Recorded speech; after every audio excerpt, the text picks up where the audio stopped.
Today we have to start with ideal series compensation.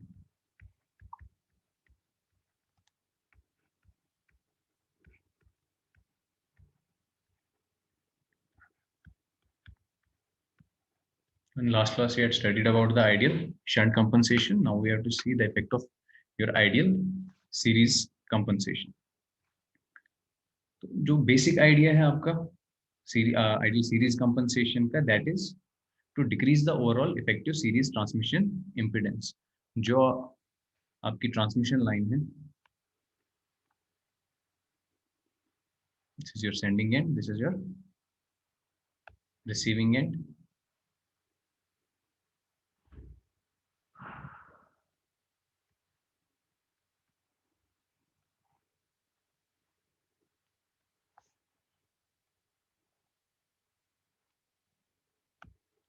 So this is your sending in voltage Vs, this is your receiving end voltage Vr, and these are connected by a reactance.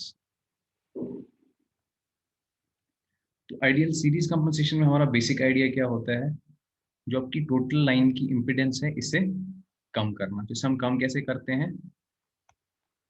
When it comes to passive compensation, हम एक capacitor लगाते हैं. तो आप consider करो कि हमारे पास दो सेगमेंट हैं ट्रांसमिशन लाइन के, इसको हम दो सेगमेंट में लेते हैं. अब यहाँ पर एक कैपेसिटर कनेक्ट करते हो.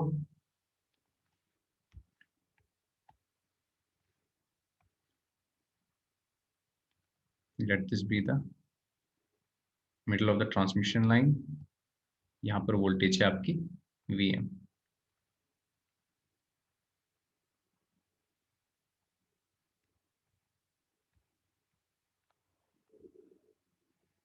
This is x by 2 and this is x by 2. दोनों को ऐड करोगे तो आपको टोटल रिएक्टेंस x मिल जाएगी. तो आइडियल सीरीज कंपोजिशन में हम क्या करते हैं? ओवरऑल जो आपकी इफेक्टिव सीरीज ट्रांसमिशन इम्पीडेंस है, उसे हम कम कर देते हैं from sending end to the receiving end. जब इम्पीडेंस हमारी कम होगी, यहां से लेट दिस बी xc,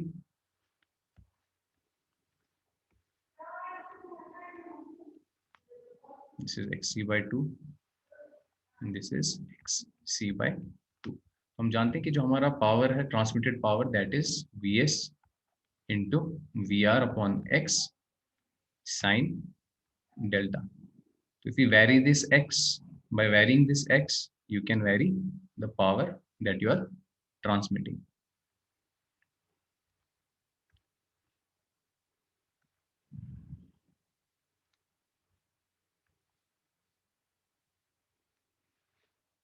जो आपकी टोटल इफेक्टिव जो आपकी इम्पीडेंस है, दैट इज, इसको हम ले लेते हैं x इफेक्टिव.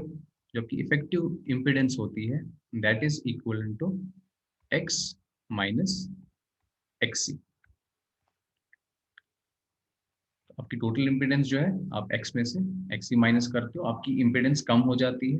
जैसे आपकी इम्पीडेंस कम होती है, now you can transmit more and more power. You can take x effective as, x को कॉमन ले लो, so this will be 1 upon xc minus x. So this will be equal to x 1 minus k, where k is your, this is equal to xc upon x. यहाँ से you can calculate the value of xc. This will be equal to k into x. ये जो k होता है, this is called degree of series compensation. Degree of series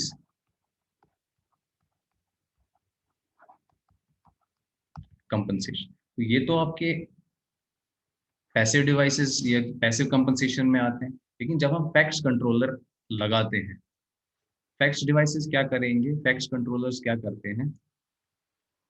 इसके across जो voltage है, suppose आपका ये x, ये है आपका डायरेक्शन ऑफ जो वोल्टेज ड्रॉप है आई इंटू एक्सएल। ये जो एक्सी होगा, जो वहां पर आप, अगर आप यहाँ पर एक, इंस्टेड ऑफ दिस कैपेसिटर, अब यहाँ पर एक आपका फैक्ट्स कंट्रोलर, यहाँ पर आपका एक फैक्ट्स कंट्रोलर लगा हुआ है, इसके अक्रॉस जो वोल्टेज होगी that will be opposite to the direction of this I XL. तो अगर आपका एक्सएल ऐसे है तो आई एक्स, ये जो आपका एक्सी है, ये अपोजिट डायरेक्शन में होगा।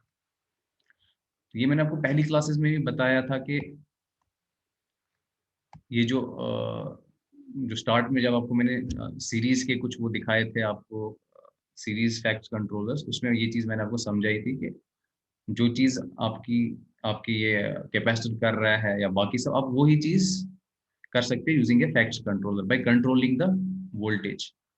तो अगर अपोजिट फेज की वोल्टेज होगी अक्रॉस योर फैक्ट कंट्रोलर, तो वो क्या कर देगा, ये इसके अक्रॉस जो ड्रॉप है उसको वो कम, क्योंकि दोनों ड्रॉप्स अपोजिट डायरेक्शन में है, तो ओवरऑल क्या इफेक्ट बनता है, ओवरऑल ऐसा इफेक्ट बनता है कि जैसे आपकी रिएक्टेंस एक्स जो है वो कम हो गई। समझने के लिए हम थ्रू दिस कैपेसिटर्स समझेंगे। तो ये काम दोनों सेम करते हैं, बस डिफरेंस है आपके पास ज्यादा कंट्रोल होता है as compare to this passive compensation. So here K is your degree of compensation.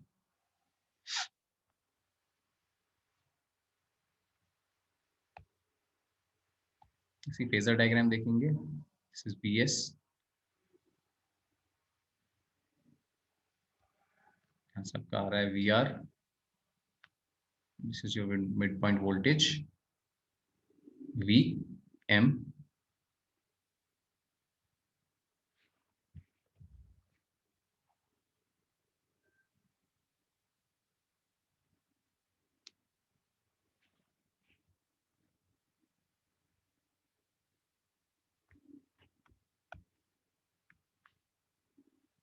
this is Vs, this is PR,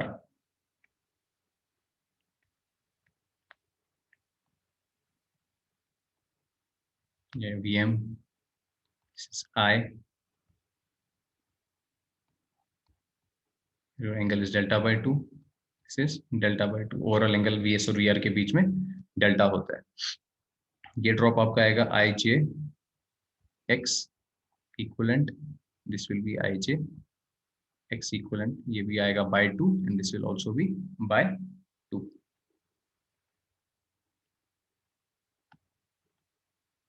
instead of equivalent हम इफेक्टिव यूज करेंगे।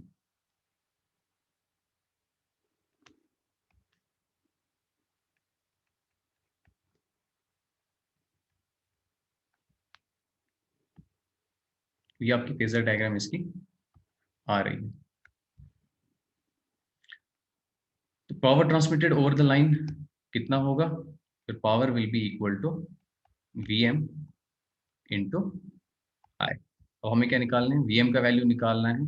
अब शंट कंपनसेशन भी आपने जब पढ़ी थी और सीरीज कंपनसेशन भी जब एग्जाम में करने जाओगे तो वहाँ ये चीज़ें भूल जाती हैं। तो बस ये चीज़ याद रखना, फेजर डायग्राम आपको याद होनी चाहिए, and power is equal to V M into आई।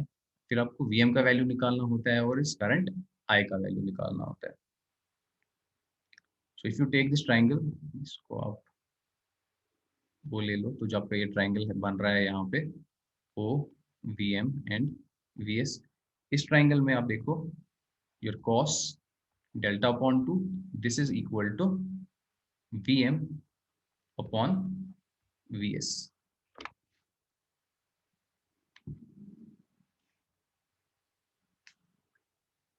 तो यहाँ से आपका वी एम किसके बराबर आ जाएगा, V M, this will be equal to Vs cos of delta by 2.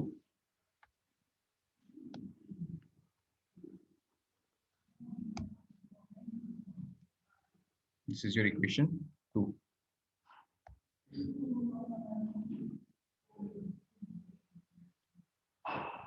फिर इसी में आप ले लो sin delta by 2, तो sin क्या आएगा, this upon this. So your sin delta by 2 will be equal to I x effective upon 2 by v। तो यहाँ पर हमने क्या लिया है, let bs equal to br equal to v।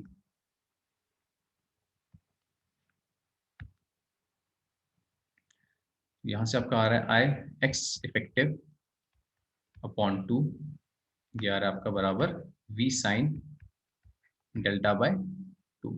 So your current I, this will be equal to 2v upon x effective sine delta by 2।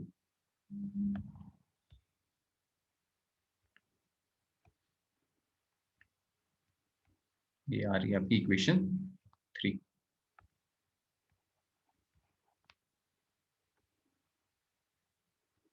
इसे मैं ऐसे भी लिख सकता हूं, जो करंट I है, x इफेक्टिव का हमने वैल्यू पहले ही देख लिया था किसके बराबर था, तो आप इसको लिख सकते हो x 1 minus K sine delta by 2।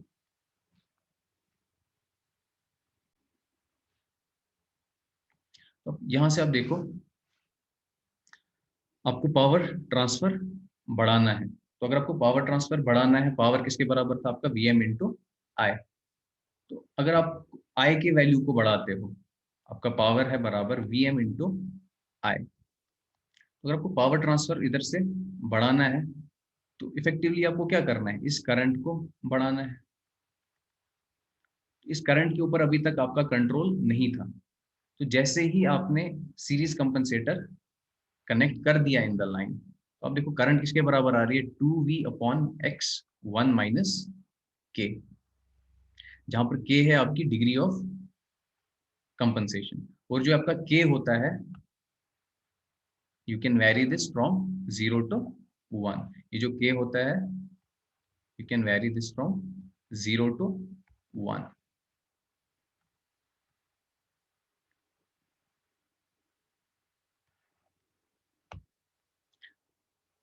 इस ये करने से क्या हुआ, अब आपको इस करंट को आप कंट्रोल कर सकते हो। आप अपने हिसाब से करंट को आप बढ़ा सकते हो या करंट को कम कर सकते हो। जैसे अगर आप के का वैल्यू ले लो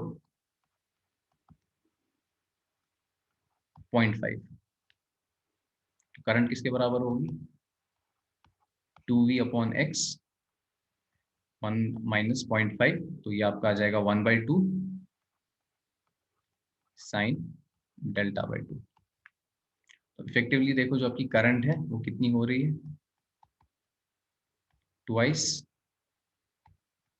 2v upon X sine delta by 2।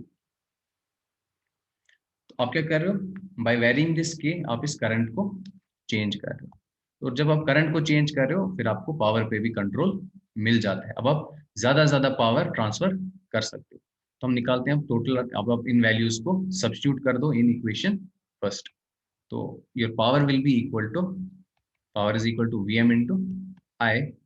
So this will be equal to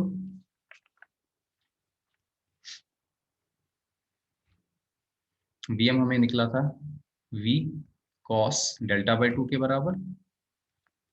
वो जो करंट है, this is equal to 2v upon X 1 minus K sine delta by 2। Overall जो आपका पावर आ रहा है, this is equal to twice v square upon X 1 minus K sine delta by 2 sine delta by 2 cos delta by 2.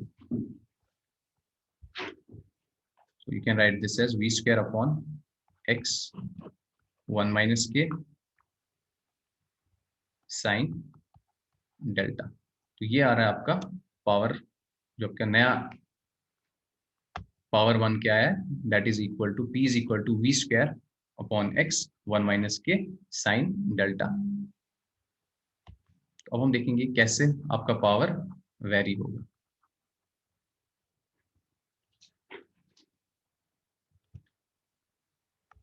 So your p is equal to v square upon x 1 minus k।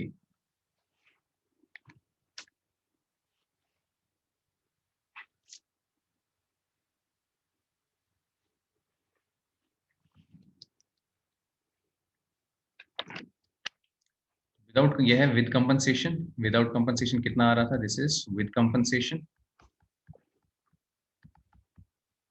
Without compensation आपका power, without compensation जो power आ रहा था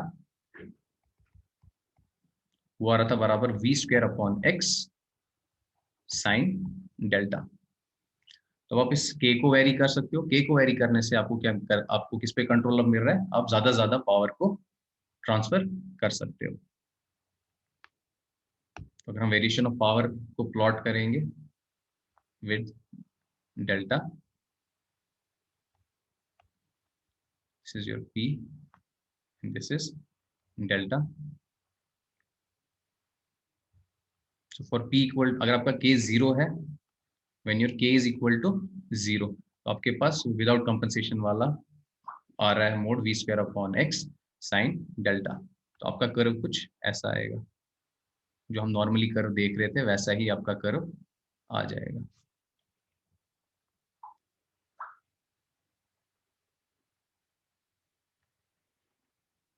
अब आप के value को change करो, के को बना दो आप के इक्वल टू 0.2।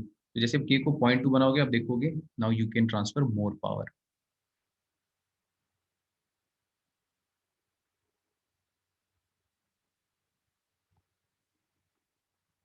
आप और चेंज करो, आपको ज्यादा पावर मिलेगा।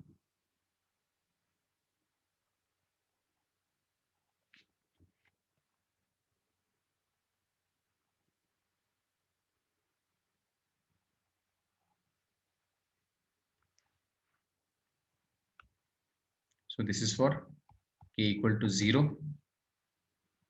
This one is for जब आपने k का कोई इंटरमीडिएट वैल्यू ले लिया से 0.3, और लास्ट वाला आपने यहाँ पर k को 0.5 लिया। जब आप 0.5 ले रहे हो, अब आप देख रहे हो कि आपका पावर ऑलमोस्ट यहाँ पर आप डबल कर रहे हो।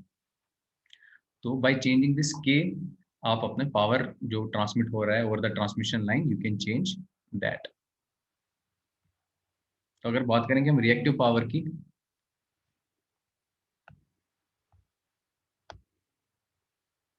सो योर रिएक्टिव पावर जो इस कैपेसिटर में इंजेक्ट किया, the reactive power supplied bye capacitor, आपने कैपेसिटर सिस्टम में कनेक्ट किया था। ये कैपेसिटर क्या कर रहा है, कुछ रिएक्टिव पावर सप्लाई कर रहा है। वो कितना होगा, the reactive power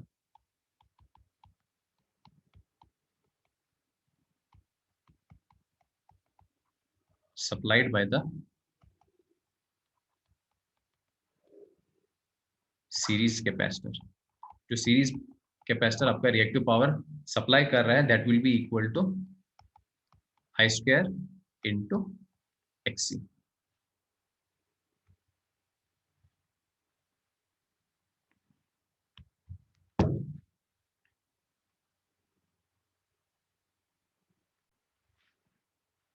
Your QC, this will be equal to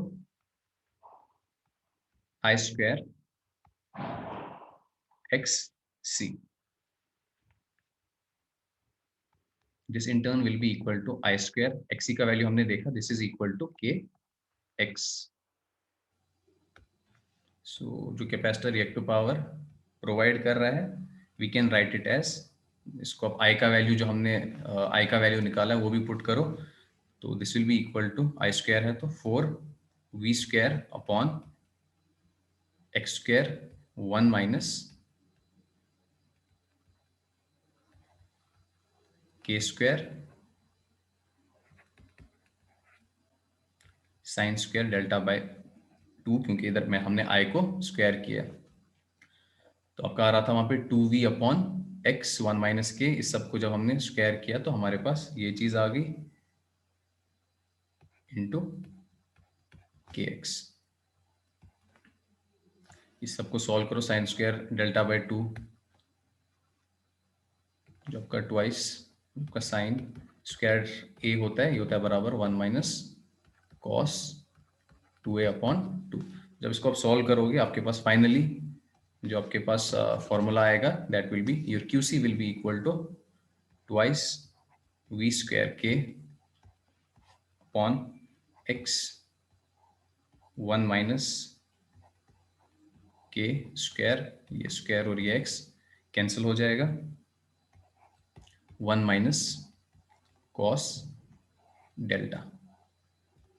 तो ये हो रहा है जो रिएक्टिव पावर आपका कैपेसिटर प्रोवाइड कर रहा है।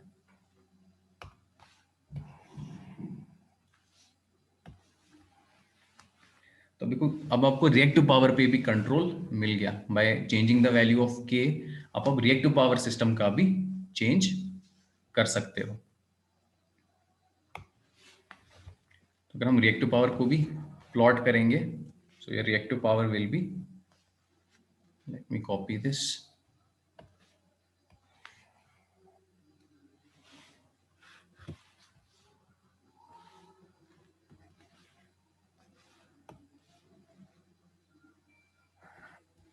so your reactive power will be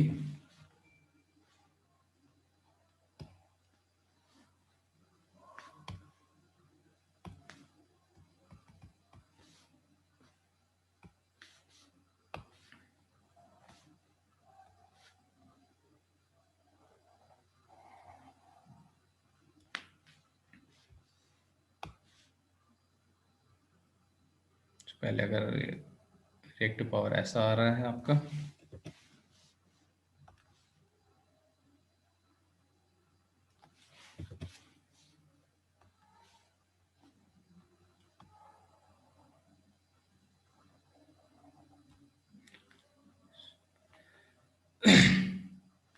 दूसरे केस में यहाँ पर सपोज कर लो आपका इंटरमीडिएट कुछ वैल्यू 0.2, अब के का वैल्यू चेंज करोगे तो कैपेसिटर जो रिएक्टिव पावर इंजेक्ट कर रहा है इनटू द सिस्टम वो भी चेंज हो जाएगा। तो आपका रिएक्टिव पावर कुछ ऐसे आपको मिलेगा।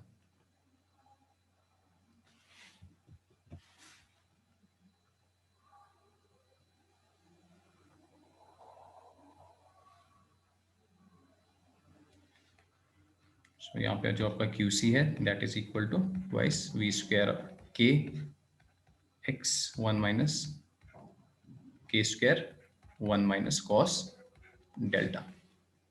तो ऐसे आप एक्टिव और रिएक्टिव पावर, ये भी आपका एक्सिस जो है दिस इज PQ एक्सिस। तो ऐसे आप क्या करते हो, आपको कंट्रोल मिल जाता है between reactive power and active power पे। अब आप ज़्यादा से ज़्यादा आप अपने हिसाब से कितना आपको रिएक्टिव पावर रिक्वायरमेंट है, आप by changing the value of के यू कैन डू दिस। ज़्यादा पावर आपको एक्टिव पावर चाहिए, आप के वैल्यू को चेंज कर दो फ्रॉम 0 to 1, आपको चेंज इस तरह दिखेगी।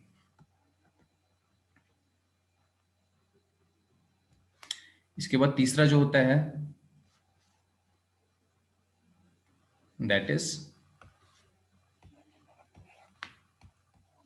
Phase angle control.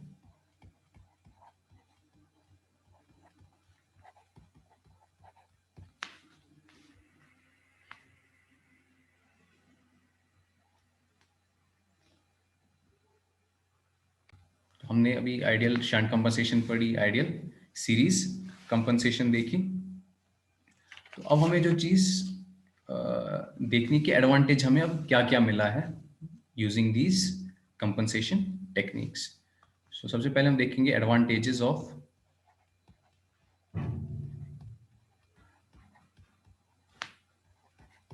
Shunt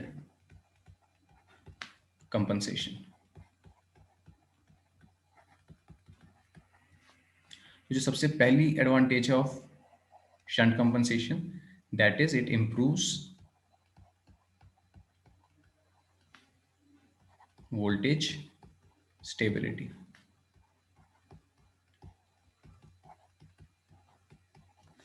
So your shunt compensation, it improves voltage stability. Second advantage is that it improves transient stability. Transient stability improvement. Third advantage, it provides power oscillation damping. It provides power oscillation damping.